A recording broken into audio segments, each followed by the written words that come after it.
Welcome to our JKLM kitchen.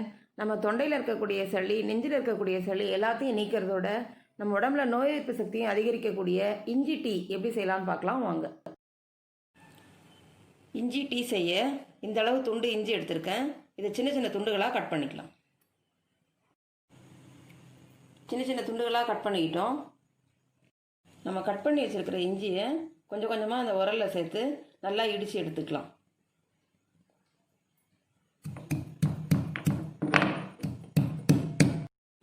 இஞ்சி இந்த அளவுக்கு இடித்து எடுத்துக்கிட்டோம். அதே உரலில் 2 ஏலக்காயும் இடித்து எடுத்துக்கலாம்.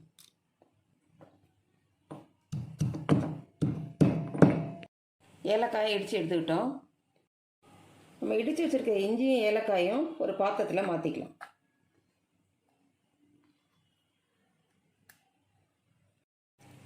அதோட 400 மில்லி தண்ணி ஆட் பண்ணிக்கிறேன்.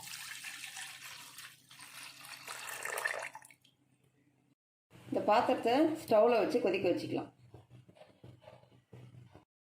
நல்லா கொதி வர வரைக்கும் வெயிட் பண்ணுவோம்.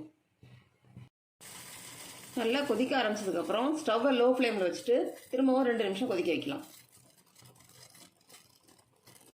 2 நிமிஷம் கொதிக்க வச்சுக்கிட்டோம். ஸ்டவ் ஆஃப் பண்ணிக்கலாம். நம்ம கொதிக்க வச்சு வச்சுருக்கிற இஞ்சி டீயை கிளாஸில் ஃபில்டர் பண்ணிக்கலாம். டீயை கிளாஸில் ஃபில்டர் பண்ணிக்கிட்டோம். இப்போ ஒரு கிளாஸ்க்கு அரை எலுமிச்சம்பழம் ஜூஸ் பிழிஞ்சு விட்டுக்கலாம்.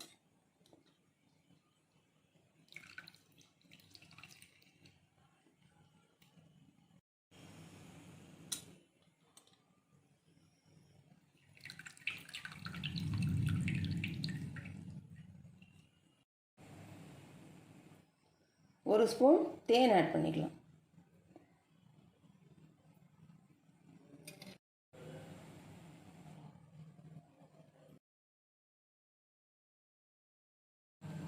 தேன் ஆட் பண்ணதுக்கப்புறம் நல்லா மிக்ஸ் பண்ணிக்கலாம்.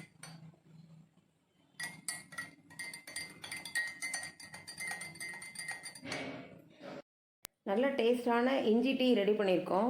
வைரஸ் தொற்று அதிகமாக பரவிட்டு வர்ற சமயத்தில் தொடர்ந்து மழைக்காலம் பனிக்காலம் வர்றதுனால வைரஸ் தொற்று மேலும் அதிகமாக பரவக்கூடிய வாய்ப்பு அதிகமாக இருக்குது. அதை தடுக்கணும்னா டெய்லி ஒரு கிளாஸ் இஞ்சி டீ காலையில் வெறும் வயிற்றில் குடிச்சிட்டு வந்தால் நம்மளுடைய நோய் எதிர்ப்பு மண்டலமும் வலுவாகி நோய் எதிர்ப்பு சக்தியும் அதிகரிக்கும்.